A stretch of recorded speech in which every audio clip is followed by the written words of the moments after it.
Israel was in the midst of a Middle East that was highly contentious and was part of the broader Cold War. The Cold War between the U.S. and the USSR. Most Jews in the world in May of 1967, or in April of 1967, could not have conceived that within a month Israel would increase its size fourfold. Who would have guessed? Who would have thought what Nasser was about to do?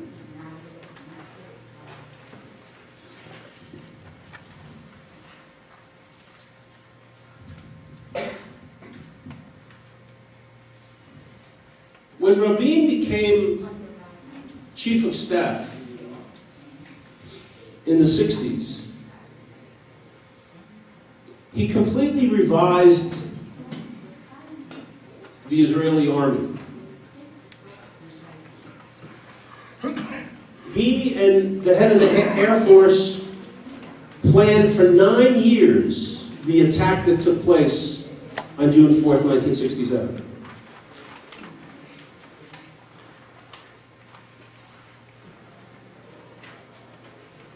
He made the military much more mobile, and he incorporated the military philosophy that said, we cannot afford to fight a war on our territory. We have to fight it on our enemy's territory. And the reason, of course, is that Israel was only 11 miles wide. And the majority of Israel's population was located between Hadera in the north and Jaffa in the south. 1/3, 40% in the coastal plain. So that geography dictated military planning, and military planning required that Israel take advantage of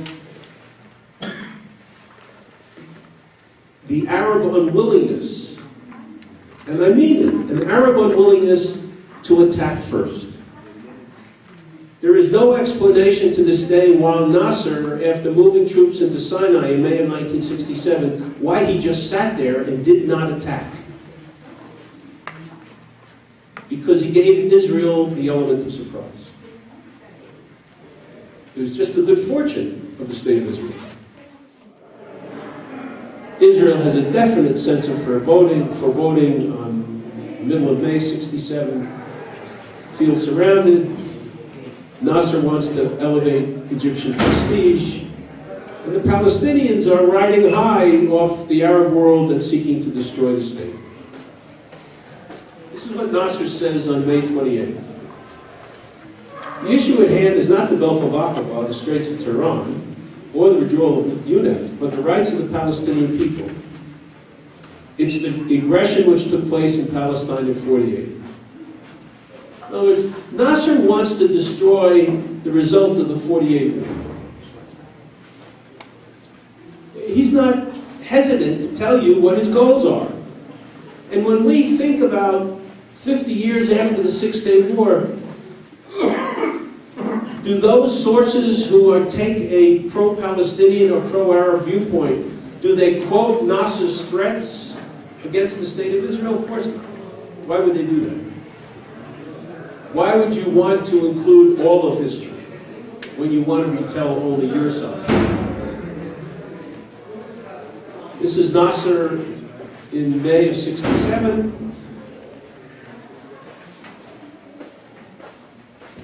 This is digging trenches in Tel Aviv.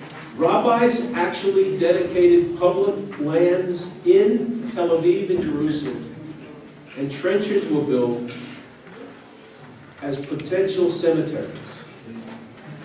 The expectation was, in the first wave, there'd be more than 10,000 Israelis killed, and you had to bury them.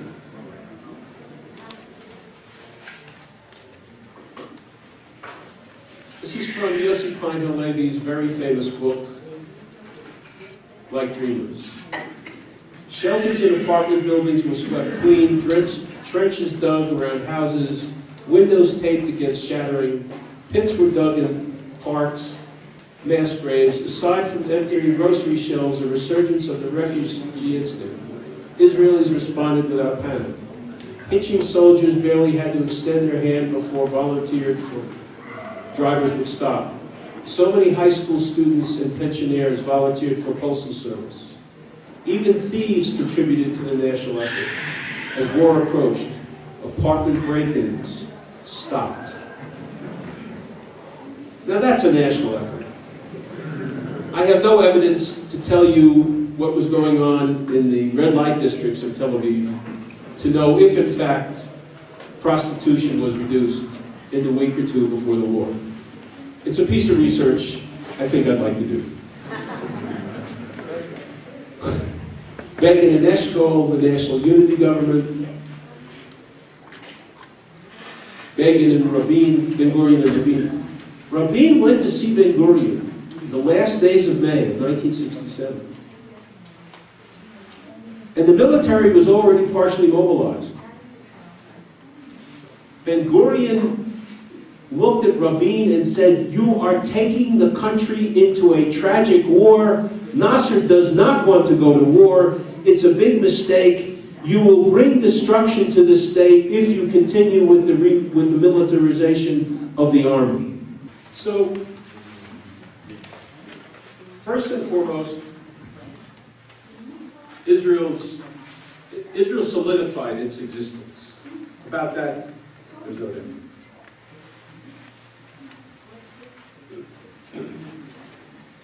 It added a new dimension to Israel's relationship with the Arabs. Namely, negotiations would now be part of the relationship. Not just war, but negotiations. And how all that unfolded.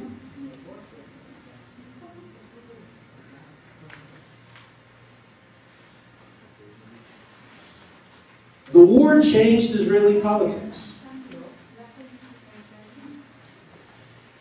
Think about it. Up until '67, there was this major ideological cleavage in the country between the left and the right.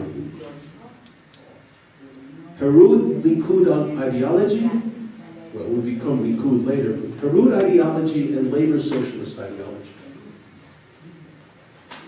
What happened after '67, the debate in Israel was no longer along left and right lines, capitalist or socialist lines. The debate became the territories and the Palestinians. In other words, Israel changed its debate from being one of ideological orientation, which had founded the state, and had carried the state for 19 years, now, slowly into the 1970s, the discussion came on what do you do with the territories and what do you do with the Palestinians?